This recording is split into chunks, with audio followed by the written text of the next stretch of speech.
I'm no good at hiding my feelings. My mother says I would never make a good poker player, whatever that means. Bad first day, she said as soon as she spotted me. I slumped on the sofa. Worst first day ever. She whistled. That is bad. What happened? I don't know. Lots. It's hard to explain. She sat down beside me. She patted my knee. Give it a try. I took a deep breath. Well, it's all about being in fourth grade now. You know, a rat, third grade angels, fourth grade rats. So I'm not an angel anymore. She snapped her fingers. Well, golly gee, you could have fooled me. You're not funny, Mom. That's your opinion. I happen to think I'm quite funny. I glared at her. Yeah? Well, you wouldn't think it was so funny if you were in fourth grade and everybody was giving you a hard time. Life isn't as simple as it was in the old days, you know. I got problems. Her grin disappeared. Her eyes changed. She stroked my hair. Yeah, I guess you do.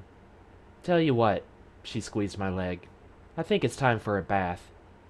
Yeah, I said. I think so too. I dragged myself upstairs. When I was a baby, I had upset stomachs a lot. It made me pretty cranky. You were not a ton of fun to be with, my mother says. But she discovered something that helped. A bath. The warm water would have a good effect on me. I would stop crying. I would calm down. Sometimes she would pour in bubble bath. Pretty soon I'd be laughing and splashing. Suds were flying. My mother says each time a bubble burst on my face it made a freckle. She says suds gave me my curly hair, too. One thing's for sure, suds gave me my name. I stopped having upset stomachs by the time I was 2, but I never stopped liking a warm bath. It doesn't matter what time of the day or night it is. If I'm sad or ticked off or wound up about something, I usually feel better if I head for the water. Well, that's what she meant when she told me to take a bath. 5 minutes later, there I was, in the tub with my tugboat and my dinosaur. I guess even I had to admit that I was getting a little too old for toys in the bathtub. But I still liked them.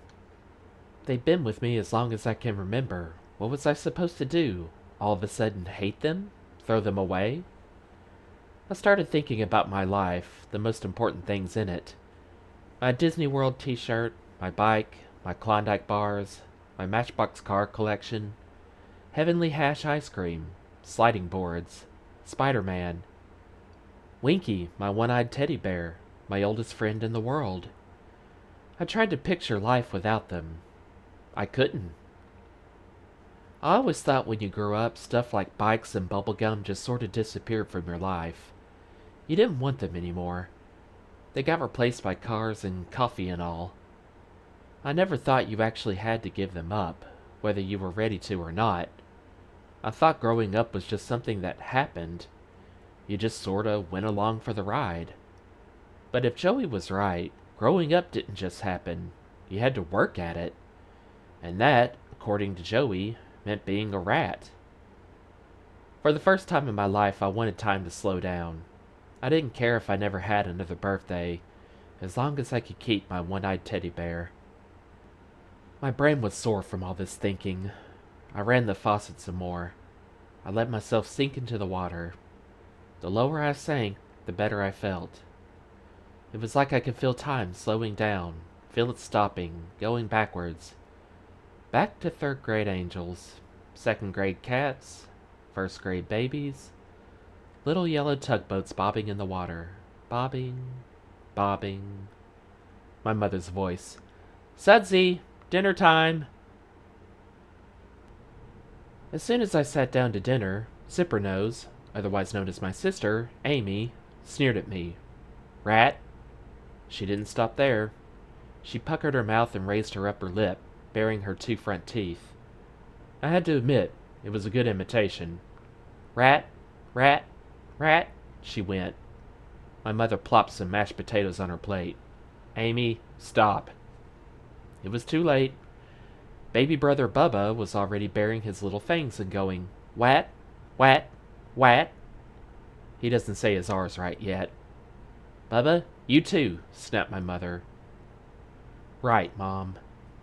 Now Zippernose was nibbling like a rat on a slice of bread, and now Bubba was nibbling like a rat on his hot dog, and now my mother was standing and slamming a serving spoon down on the table. I said stop! She glared at my father. Elmore? My father looked up from his plate. Stop, he said, and went back to his eating.